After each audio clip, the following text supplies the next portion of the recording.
Hay una analogía en un ensayo de Ana Teresa Torres que me dejó, pensando por días. Pensemos en un alfarero.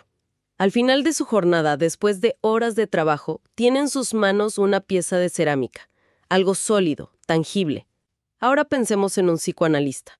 Después de una sesión de 50 minutos, ¿qué tiene en sus manos? Nada. Nada. Están vacías. Su único material han sido el tiempo y las palabras. Es una imagen poderosísima, la verdad. Porque pone el foco en la inmaterialidad con la que se construye algo pero tan fundamental como la psique. Y nos lleva directo a la figura que vamos a explorar hoy. Alguien que ha dedicado su vida a esas dos artesanías de la palabra. La hablada en el consultorio y la escrita en la literatura. Hablamos, por supuesto, de Ana Teresa Torres. Y esa doble faceta es precisamente lo que la hace tan fascinante para analizar, ¿no? No es solo una novelista hablando de su arte, es una psicoanalista diseccionando el motor mismo de la creación. Por eso me parece que la misión de este análisis tiene que ser meterle el diente a una de sus ideas más potentes, la que da título a uno de sus libros. El alma se hace de palabras. Exacto. Su propuesta es que el lenguaje no es un simple espejo de nuestra realidad interna, sino el material con el que esa realidad se construye, ladrillo por ladrillo. Es una idea que tiene raíces profundas en el psicoanálisis, claro, pero que ella lleva al territorio de la literatura de una forma única. Y bueno, no hablamos de una figura menor. Es miembro de número de la Academia Venezolana de la Lengua, con premios como el Anna Segers en Alemania. Su voz tiene un peso enorme. Pues vamos a desmenuzar esa idea. A ver, para empezar a construir este edificio, Torres nos pide que dinamitemos uno de los cimientos de cómo nos entendemos. La idea de que tenemos un yo coherente, unificado. Ella propone que en realidad vivimos en una casa de 2 pisos. Y son 2 pisos que no siempre se comunican bien, ¿eh? Por un lado, en la planta principal, digamos, la visible para todos, está lo que llamamos el yo. Torres es bastante crítica con esta instancia. De hecho, la describe como una máscara engañosa. Es una construcción social absolutamente necesaria para funcionar en el mundo, para tener un nombre, una profesión, para relacionarnos. Pero es una identidad muy precaria. Se sostiene solo por el convencimiento de serlo. Espera, me detengo en una palabra que usa y que es fuertísima. Fuertísima. La llama nuestra primera cárcel. Sugiere que nuestra identidad social, este yo que presentamos al mundo, es inherentemente una prisión. Más que una prisión de la que hay que escapar, yo diría que nos invita a reconocer sus barrotes. No es una cárcel en un sentido puramente negativo, porque, sin ella seríamos incapaces de vivir en sociedad. Claro. Es una cárcel en el sentido de que nos fija, nos limita. Ella dice que estamos cosidos a esa identidad por la mano de otros, a través del lenguaje, cuando nos dicen por primera vez, tú eres tú. Nos dan un nombre, un lugar en la familia, y esa es la estructura inicial. Ah, ya veo. En el mundo literario, para hacer el paralelo, este yo es la figura del autor, la persona que firma contratos, da entrevistas y sonríe para las fotos. Entendido. Es una identidad necesaria, pero de alguna forma impuesta. Entonces, si ese es el yo de la planta principal, ¿qué hay en el sótano? ¿Qué hay debajo de esa máscara? ¿No? Debajo está lo que ella prefiere llamar la subjetividad profunda, o para usar una palabra más evocadora, aunque cargada de historia, el alma. Y aquí la aclaración es crucial. No se trata de un caos informe, de un torbellino de pulsiones sin sentido. Todo lo contrario. No. Torres Sod, desde el psicoanálisis, la describe como una estructura. Es un orden interno con sus propias leyes y su propia lógica, donde habitan nuestros deseos más primarios, nuestras cicatrices, los fantasmas de nuestro pasado. Es la instancia que, según su pensamiento, nos constituye de verdad, mucho más que el yo superficial que mostramos. O sea que hay un yo para la foto, el que va en el pasaporte, y otro yo mucho más real, pero que está oculto, funcionando con sus propias reglas. Ahora, aquí viene la pregunta del millón. Si esta alma o subjetividad profunda es una estructura, ¿de qué está hecha?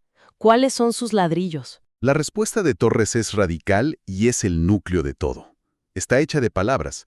Somos, fundamentalmente, seres del lenguaje. No es que el lenguaje sea una herramienta que usamos, es que el lenguaje nos usa a nosotros para constituirnos. Hecho de palabras. Literalmente. Como si fuéramos un libro andante, un texto escrito por otros. En cierto modo, sí. Aquí ella se apoya con fuerza en el psicoanálisis francés, particularmente en Jacques Lacan, y su famosa afirmación de que el inconsciente está estructurado como un lenguaje. Un momento, que ese es un nombre que intimida a cualquiera que no sea del gremio. Para los que estamos fuera de ese mundo, ¿qué significa en la práctica que el inconsciente esté estructurado como un lenguaje? ¿Quiere decir que mis sueños o mis miedos más profundos tienen sujeto, verbo y predicado? Es una gran pregunta. No, no significa que tengan una gramática de libro de texto, sino que operan con los mecanismos del lenguaje. Por ejemplo, a través de la metáfora, donde una cosa representa otra, o la metonimia, donde una parte representa el todo. Ah, ok. Un sueño no te dice tienes miedo a tu jefe, te muestra una imagen de un gigante sin rostro que te persigue. Es un lenguaje simbólico, cifrado, pero es un lenguaje al fin y al cabo. Lo que Torres subraya es que nuestra psique más profunda no es un torbellino de instintos animales, sino una red complejísima de significantes. ¿Y esos significantes, esas palabras, de dónde vienen? Porque un bebé no nace hablando. Vienen de fuera. Nuestra subjetividad se forma a través de lo que ella llama la palabra del otro, con otro en mayúscula. Somos dichos por nuestros padres, por nuestra cultura, mucho antes de que podamos decir yo. Claro. Esas primeras palabras que nos dirigen, qué niño más bueno, qué niña más inquieta, tienes los ojos de tu abuelo, no son inocentes, son los primeros ladrillos de esa estructura interna. A ver si te sigo. Me estás diciendo que, para poder ser yo, primero tuve que ser, de alguna manera, invadida por las palabras de otros. Suena casi como una colonización del ser. Es una palabra perfecta. Colonización. El término técnico que usa Torres, siguiendo a Lacan, es alienación constitutiva. Es una paradoja fundamental. ¿En qué sentido? En que para volvernos humanos, para tener un alma, primero debemos ser colonizados por el lenguaje de otro. Ella usa una metáfora muy potente. Debemos pasar por el desfiladero del significante que otro nos impone. El desfiladero del significante. ¿Qué imagen? Imagina que para entrar al mundo de lo humano, tienes que pasar por un cañón muy estrecho, y las paredes de ese cañón son las palabras de tu familia, de tu cultura. No puedes evitar rozarte con ellas, te marcan, te dan forma. Es el precio que pagamos por salir de la condición de ser meros organismos vivos y convertirnos en sujetos. Estamos en esencia tejidos con hilos de palabras ajenas. Esta idea de estar tejidos con hilos de palabras ajenas es potentísima. Me hace pensar que, si eso es cierto para todos, para un escritor debe ser una fuente inagotable de material, pero también de conflicto, ¿no? ¿Cómo lidia una novelista como Torres con esta dualidad entre el yo social y esa alma hecha de palabras ajenas cuando se sienta frente a la página en blanco? Esa es la clave, porque es precisamente en el acto de la escritura donde esta tensión explota de la manera más evidente. Y para explicarlo, Torres introduce otra distinción que es absolutamente fundamental. La diferencia entre el autor y el escritor. ¿Cómo que no son lo mismo? Suena contraintuitivo. No lo son en el plano psíquico. El autor, como decíamos, es el yo. Es el sujeto social que planifica la novela, que negocia el contrato con la editorial, que se disciplina para sentarse a escribir todos los días. Es el que tiene, digamos, la voluntad consciente. Ok. Pero en el momento en que empieza a escribir, si el proceso es auténtico, ocurre un desdoblamiento. Surge la figura del escritor. Y el escritor es un vehículo, un medium, que permite que emerja otra voz, una que viene de esas profundidades. Es la voz del sujeto de la escritura, que no es otro que la voz de la subjetividad profunda, la voz del inconsciente. Pero si esa voz es casi ajena, una especie de dictado del inconsciente, eso no le quita mérito al autor. ¿Dónde queda la artesanía, la decisión consciente de elegir una palabra sobre otra, de pulir una frase? No le quita mérito, le asigna un rol diferente.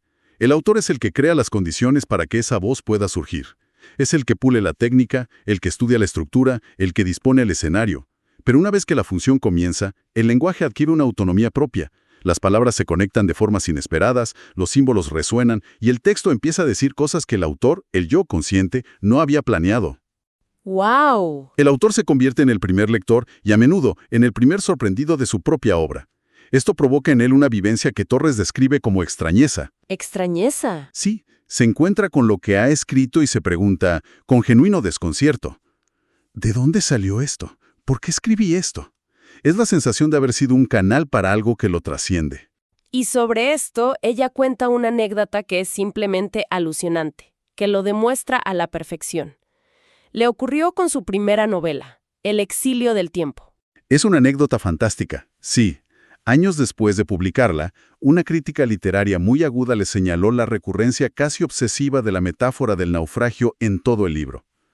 Torres, la autora consciente, no se había percatado en absoluto. No puede ser. ¿En serio? ¿No era consciente de una de las metáforas centrales de su propia novela? Para nada. Ella cuenta que, al releerse a la luz de ese comentario, quedó sobrecogida. Vio que efectivamente la imagen estaba por todas partes. Personajes a la deriva, barcos hundiéndose, la sensación de ahogo. Reconoció el patrón de inmediato, pero no su origen consciente. Se sintió, y estas son sus palabras, como una sobreviviente de un náufrago que nunca vivió. Es increíble. Es como descubrir que tienes un fantasma viviendo en tu casa y que a veces escribe por ti. Eso cambia por completo la idea romántica que tenemos del genio creativo como un controlador absoluto de su obra. Aquí el autor es más bien un testigo asombrado. Exactamente. Es la prueba perfecta de que en el texto hablaba un otro a través de ella. Esa subjetividad profunda, esa alma, tejida con palabras e imágenes de su historia, se manifestó sin pedirle permiso al yo consciente del autor. Si la escritura es este acto tan complejo de canalizar una voz que no controlas del todo, que te resulta extraña, entonces, ¿cuál es el propósito de hacerlo? ¿Para qué sirve la literatura, según esta visión? ¿Es solo una forma de terapia personal para el escritor? Va mucho más allá de lo personal. Para Torres, tanto el psicoanálisis como la narrativa son, en el fondo, relatos que comparten una función primordial: producir un efecto de verdad. Y aquí la palabra verdad es clave. No se refiere a la verdad de los hechos, a la correspondencia exacta con la realidad que buscaría un historiador o un periodista. O sea, no es la verdad de esto pasó en tal fecha, sino más bien la verdad de un sentimiento, de esto se siente así. Es lo que ella llama una verdad estética. Se trata de una iluminación, de la creación de un sentido que resulta relevante y transformador para quien lee. Es una verdad que se experimenta, no que se comprueba con datos. Cuando lees una novela que te sacude, no es porque los hechos que narra sean verificables, sino porque te revela una verdad sobre la condición humana, sobre el amor, el duelo o la traición, que resuena profundamente contigo. Entiendo. Entonces, la función de la literatura no es documentar la realidad, sino construir un tipo de verdad más profunda. Exacto. Y para hacerlo, la escritura cumple una función que Torres considera vital: nombrar la existencia. Ella dice que el escritor parte de la angustia de que la existencia sea opaca, pura roca, es decir, algo informe, sin sentido, caótico, inabordable. Es como si la realidad sin palabras fuera un cuarto oscuro. No sabes qué hay, solo intuyes masas y vacíos. Chocas con las cosas. Esa es la metáfora perfecta. La función de la escritura, de la literatura, es entrar a ese cuarto oscuro con una linterna. La palabra nombra los objetos, les da forma, los hace visibles, imaginables y finalmente comunicables. La silla deja de ser una masa informe con la que tropiezas y pasa a ser la silla donde se sentaba mi abuela. La palabra transforma lo real, eso que es inabarcable e incomprensible, en una realidad simbólica que podemos habitar, pensar y compartir con otros. La literatura crea un mundo habitable a partir del caos de la experiencia pura. ¡Qué recorrido de verdad! Partimos de esa imagen del psicoanalista con las manos vacías para llegar a una idea poderosísima. Hemos visto cómo, según Torres, vivimos con una identidad social que es una cárcel necesaria y un alma profunda que es, en realidad, una estructura hecha de las palabras de otros. Y vimos cómo esa alienación inicial, esa colonización por el lenguaje, no es una tragedia, sino la condición misma de nuestra humanidad.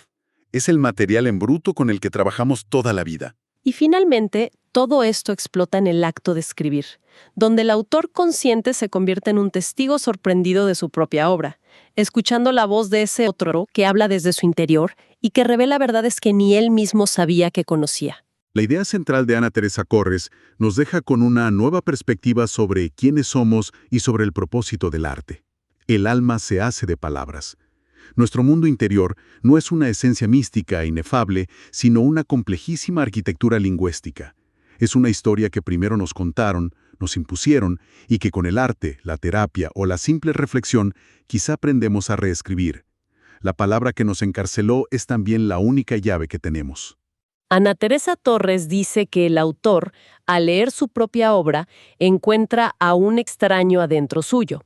Y esto nos deja con una última reflexión para el camino. Cuando un libro nos conmueve profundamente, cuando sentimos que una frase nos define o nos revela algo que no sabíamos cómo nombrar, ¿estamos simplemente escuchando al extraño que habita en el autor? ¿O estamos, en realidad, reconociendo por fin el eco del extraño que también habita dentro de nosotros?